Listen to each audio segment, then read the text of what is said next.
Happy Women's Day to all the wonderful women around the world.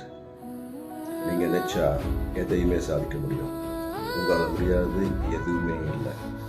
God's beautiful creation நீங்க தான். I'm very proud of all the successful women and who's trying to be successful and who's giving the best effort. Okay? Keep trying.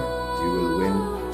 நீங்க எல்லாரும் உங்கள் லட்சியத்தில் ஜெயிச்சு இந்த உலகமே பாராட்டுறவங்களுக்கு சாதிக்கும்னு சொல்லி நான் வேண்டிக்கிட்டு உங்கள் பின்னாடி எப்பவுமே நான் இருப்பேன். Okay, best of luck once again.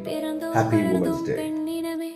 ஆகாயம் தாண்டி பறந்திடவே ஆவல் ஆசை கொண்டோமே, இனிதாம் இல்ல துணையாகி இல்லறம் சிறக்க வாழ